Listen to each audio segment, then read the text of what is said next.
ay rated SPG. Striktong patnubay at gabay ng magulang ang kailangan. Maaaring may masiselang tema, lengguwahe, karahasan, sexual, horror o droga na hindi angkop sa mga bata. Sa mundong ginagalawan ni na Paulo, Marge, Mauro, Jasmine, at Thea, walang desisyon ang magaan. Bawat pagpili may kapalit. Bawat pagkakamali may sugat na hindi basta-basta naghihilom.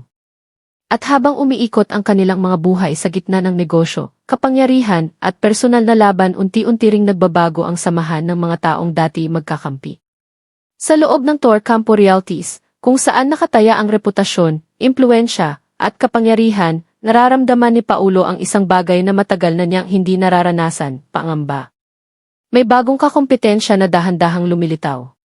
Sa bawat pulong ng mga opisyal ng kumpanya, sa bawat seryosong usapan sa boardroom, ramdam ni Paulo ang pressure na parang kamay na unti-unting pumipiga sa kanyang dibdib. Hindi na ito ang kumpiyansang dati niyang dala. Ang mga desisyong noon ay ginagawa niya ng walang alinlangan, ngayon ay tila binabalot ng pagdududa.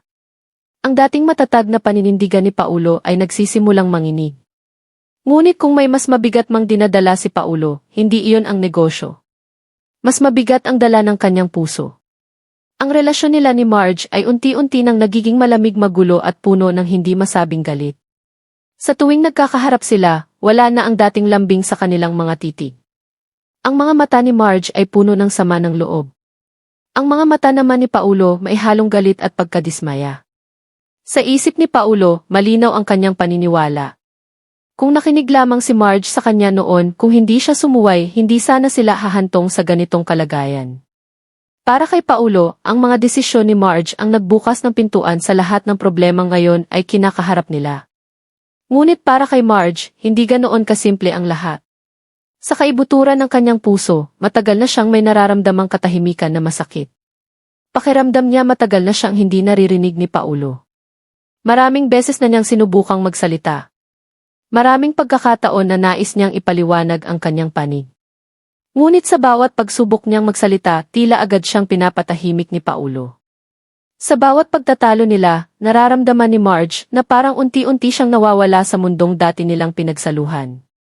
Ang mundong minsan nilang tinawag na tahanan. Sa kabilang panig ng kwento ay si Mauro. Tahimik. Matyaga. Ngunit sa likod ng katahimikang iyon may galit na matagal nang nag-aalab. Alam ni Mauro ang kahinaan ng relasyon ni na Paulo at Marge. Nakikita niya ang bawat bitak, bawat lamat, bawat sandaling halos gumuho ang kanilang pagsasama. Ngunit sa halip na tumulong, may iba siyang ginagawa. May sarili siyang plano. Sa isip ni Mauro, ang pagkasira ng relasyon ni na Paulo at Marge ay hindi trahedya. Simula pa lamang iyon. Simula ng isang planong matagal na niyang inihahanda. At ang pinaka nakakatakot sa lahat, ang planong iyon ay may kinalaman sa batang si Jasmine. Si Jasmine, ang inosenteng anak na walang kamalay-malay sa mga intriga, galit at lihim na umiikot sa mga taong nakapaligid sa kanya. Ngunit sa madilim na balak ni Mauro, si Jasmine ang nakikita niyang susi upang tuluyang pabagsakin si Paulo. Isang ideya na kahit isipin lamang sapat na upang manginig ang puso ng sinumang magulang. At dumating ang sandaling iyon. Isang sandali na nagbukas ng mata ni Marge. Nang mapagtanto niyang maaaring nasa panganib ang kanyang anak na si Jasmine, hindi siya nag-atubili. Hindi siya naghintay. Hindi siya nagtanong. Mag-isa niyang kinuha ang bata at inilayo sa lahat ng kaguluhan. Sa gitna ng desperasyon, nagpasya si Marge na dalhin si Jasmine sa Hong Kong. Isang lugar na malayo sa anino ng panganib. Isang lungsod kung saan umaasa siyang makakahinga sila kahit sandali. Ngunit kahit sa Hong Kong, hindi madaling takasan ang takot. Sa bawat gabi na pinagmamasdan ni Marge ang natutulog na si Jasmine, hindi niya mapigilang mapaluha. Tahimik.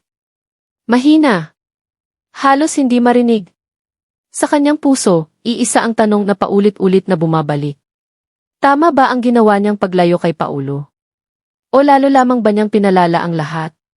Samantala, si Jasmine ay nagsimulang maramdaman ang bigat ng pagbabago. Malayo sa kanyang nakasanayang buhay, malayo sa Pilipinas, nararamdaman niya ang lungkot at kalituhan.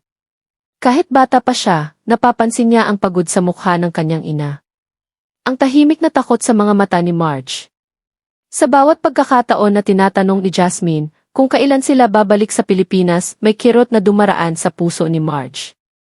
At dahil sa hirap na nakikita niya sa kanyang anak na pilitan si Marge, na gumawa ng isang mahirap na desisyon.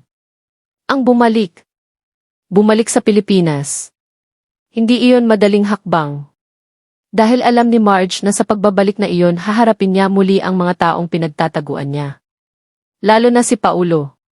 Ngunit para kay Jasmine, handa siyang harapin ang lahat. Habang nangyayari ang lahat ng ito, may isa pang ugnayan ang tahimik na nagbabago. Ang relasyon ni Paulo at Thea. Sa bawat pagkakataong nagkakasama sila, unti-unting bumabalik ang mga alaala ng nakaraan.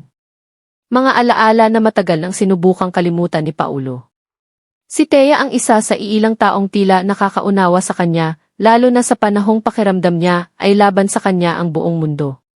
Sa bawat pag-uusap ni Paulo at Thea, may mga sandaling nagiging tahimik ang paligid. Parang humihinto ang oras. Ang kanilang mga titig puno ng mga salitang hindi masabi. At sa mga sandaling iyon, parehong nararamdaman ni Paulo at Thea ang isang tensyong matagal nang nakatago sa pagitan nila.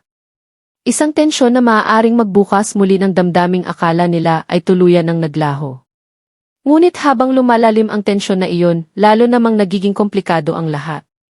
Dahil habang lumalaki ang agwat sa pagitan ni Paulo at Marge, tila mas nagiging malapit naman si Paulo at Thea. At hindi iyon lingid sa mga mata ng mga taong nakapaligid sa kanila. Unti-unti nagiging bulong-bulungan. Nagiging usap-usapan. Ang kakaibang samahan ng dalawa. Sa kabila ng lahat ng ito, nananatili ang isang tanong na walang makasagot. Maaari pa bang maibalik ang pagmamahalan ni Paulo at Marge? O tuluyan na bang magwawakas ang kanilang pagsasama dahil sa mga pagkakamali, mga lihim at galit na hindi nila kayang patawarin? Habang umiikot ang mga tanong na ito sa kanilang buhay, isang bagay ang malinaw. Ang mga desisyong gagawin ni Paulo, Marge, Mauro, Thea, at maging ng inosenteng si Jasmine ay magbubukas ng mas mabibigat pang pangyayari. Mga pangyayaring maaaring tuluyang magbago sa kanilang kapalaran. Mga pangyayaring magtutulak sa kanila sa mga landas na kapag tinahak na hindi na nila maaaring balikan. Dahil minsan isang titig lamang. Isang katahimikan. Isang lihim na matagal nang itinatago. Sapat na upang sumabog ang lahat at tuluyang baguhin ang takbo ng kanilang mga buhay. Sa sandaling muling tumapak si Marge sa lupa ng Maynila, kasama ang kanyang anak na si Jasmine, naramdaman niya agad ang bigat ng nakaraan na tila naghihintay lamang sa kanyang pagdating. Ang bawat kalsada, bawat gusali, bawat alaala ay parang bumubulong ng mga tanong na matagal niyang tinakasan. Ngunit sa pagkakataong ito, wala na siyang balak umatras. Lalo na para kay Jasmine. Samantala, sa kabilang panig ng lungsod, patuloy ang paglalim ng problema ni Paulo sa loob ng Tor Campo Realties. Ang mga pulong sa kumpanya ay hindi na tulad ng dati. May tensyon. May mga titig na nagbabantay. May mga bulong na hindi na niya maunawaan kung saan nagmumula. Sa isang mahalagang pulong ng mga opisyal ng kumpanya, napansin ni Paulo ang kakaibang katahimikan ng ilang kasamahan. May mga papel na ipinapasa, may mga ulat na inilalabas, at sa bawat pahina, tila may bagong problemang lumilitaw. Unti-unting lumilitaw ang pangalan ng bagong kakompetensya sa industriya. Isang kumpanyang bigla na lamang sumusulpot sa bawat proyekto na dati ay hawak ng Tor Campo Realties.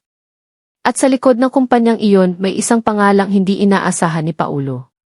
Isang pangalang matagal na niyang kilala. Mauro. Ang lalaking matagal ng tahimik sa kanilang paligid ay unti-unti palang gumagawa ng sarili nitong imperyo. Habang pinagmamasdan ni Paulo ang mga dokumentong nasa harap niya, hindi niya napigilang higpitan ang kanyang hawak sa mesa.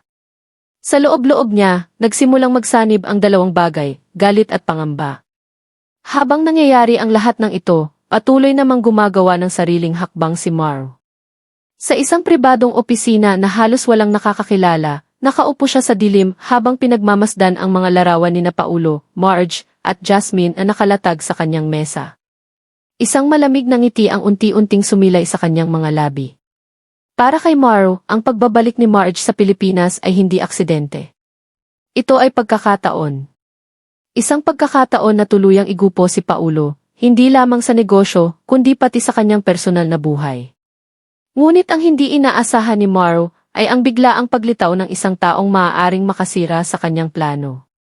At ang taong iyon ay si Thea. Si Thea, na matagal nang nasa tabi ni Paulo, ay nagsimulang makaramdam ng kakaiba. May mga transaksyon sa kumpanya na hindi niya maipaliwanag. May mga kontrata na tila sadyang pinipilit ipasa sa mga kamay ng ibang grupo. Sa bawat pagbusisi ni Thea sa mga dokumento, lalo lamang siyang nagiging sigurado, may taong sadyang nagpapahina sa Tor Campo Realties mula sa loob. At sa kanyang paghahanap ng sagot, unti-unting lumilitaw ang pangalan ni Mauro. Ngunit habang lumalalim ang kanyang investigasyon, mas nagiging malapit ang kanyang samahan kay Paulo. Sa isang gabi matapos ang isang mahabang araw sa opisina, nagtagpo sina Paulo at Thea sa isang tahimik na cafe. Tahimik ang paligid. Mahina ang ilaw. At sa pagitan nila ay isang pag-uusap na mas mabigat kaysa sa anumang kontrata o negosyo. Habang nagsasalita si Thea tungkol sa kanyang mga natuklasan, tahimik lamang na nakatingin si Paulo sa kanya. Hindi lamang sa kanyang sinasabi, kundi sa paraan ng kanyang pagsasalita sa lalim ng kanyang pag-aalala. Sa sandaling iyon, may isang bagay na pareho nilang naramdaman. Isang damdaming matagal nang nakatago. Isang tensyon na hindi nila mapangalanan. Ngunit bago pa man nila maunawaan ang bigat ng sandaling iyon, may isang balitang dumating na tuluyang nagpayanig sa mundo ni Paulo. Isang tawag sa telepono. Isang simpleng mensahe. Ngunit sapat upang magbago ang lahat. Dahil sa unang pagkakataon matapos ang matagal na panahon bumalik na sa Pilipinas si Marge. Kasama si Jasmine. Sa sandaling marinig iyon ni Paulo, tila huminto ang kanyang paghinga. Ang babaeng minsan niyang minahal ang ina ng kanyang anak ay muling papasok sa kanyang mundo. At hindi niya alam kung handa na ba siyang harapin iyon. Samantala, sa isang tahimik na bahay sa labas ng lungsod, mahigpit na yakap ni Marge si Jasmine habang pinagmamasdan ang anak na unti-unting nakakatulog. Sa kanyang mga mata ay may halong takot, pagod at determinasyon. Alam niyang ang pagbabalik na ito ay simula ng isang mas malaking laban. Hindi lamang laban kay Mauro. Hindi lamang laban sa mga lihim ng nakaraan. Kundi laban din sa damdaming matagal niyang pilit tinatakasan, ang damdamin niya para kay Paulo. At habang ang bawat isa sa kanila, si Paulo, Marge, Mauro, Thea, at si Jasmine, ay dahan-dahang gumagalaw sa kani-kanilang landas, isang bagay ang tiyak. Ang pagbabalik ni Marge ay hindi lamang simpleng pagbabalik ng isang babae sa kanyang bayan. Ito ang simula ng banggaan ng mga lihim. Ng mga galit na matagal ng kinikimkim. At ng mga damdaming kahit pilitin mang itago ay muling maghahanap ng paraan upang lumitaw. Dahil minsan, ang nakaraan ay hindi kailanman tunay na nawawala. Naghihintay lamang ito. Naghihintay ng tamang sandali upang bumalik at guluhin muli ang lahat.